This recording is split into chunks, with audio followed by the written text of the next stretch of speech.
સુરેન્દ્રનગર આપણું રાષ્ટ્રીય પક્ષી મોર જેના પ્રત્યે રાકેશભાઈ બોચિયાની અનોખી લાગણી।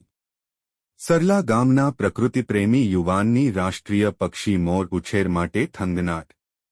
આશરે 50થી વધુ મોરનો કર્યો ઉછેર, દરરોજ 400 રૂપિયાનો ખર્ચ।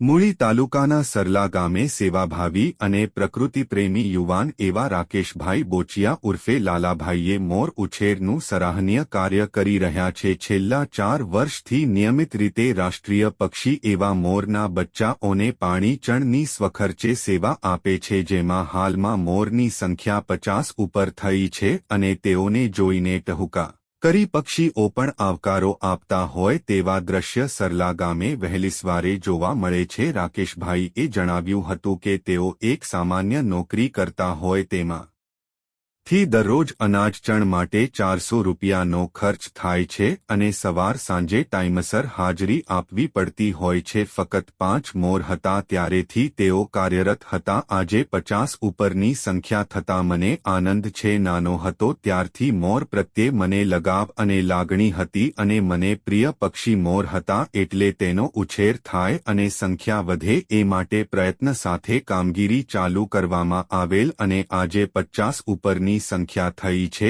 એના ટહુકાથી મને આનંદ માણવા મળે છે। આવનાર સમયમાં હજુ પણ સંખ્યા વધે તે માટે મારા પ્રયત્નો રહેશે। ખરેખર મોર એક લાગણીશીલ પ્રેમાળ પક્ષી છે। હાલ વૃક્ષોની સંખ્યા ઘટતી જાય છે ત્યારે તેઓને રહેવાની ખૂબ જ તકલીફો ઊભી થતી હોય, સાથે વન્યપ્રાણીઓનો પણ ભય રહે છે, ત્યારે મોર બચાવવા પણ એક કઠિન કામ છે। ત્યારે સરલાના લાલાભાઈ એક ઉમદા કાર્ય કરી સરલાનું નામ પણ ગુજરાત ફલક ઉપર લઈ ગયા છે।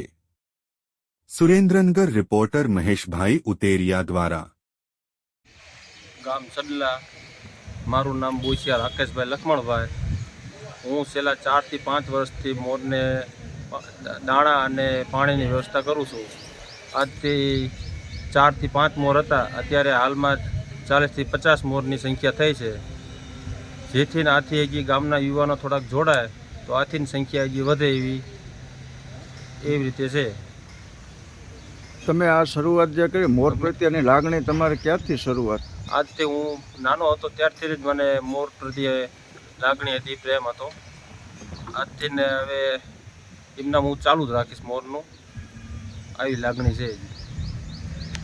અત્યારે અંદાજિત તમારે દરરોજ કેટલો ખર્ચ થાય? અત્યારે હું 15 થી 20 કિલો અનાજ લઈ જાઉં છું। સાંજ સવાર 2 ટાઈમ જાઉં છું અને સવારે 6 થી 5ના ગાળામાં જતો રહું છું ટાઈમસર। ગમે બહારગામ હોય તો એની વ્યવસ્થા થઈ જાય છે, હું ટાઈમસર પાછો આવતો રહું છું।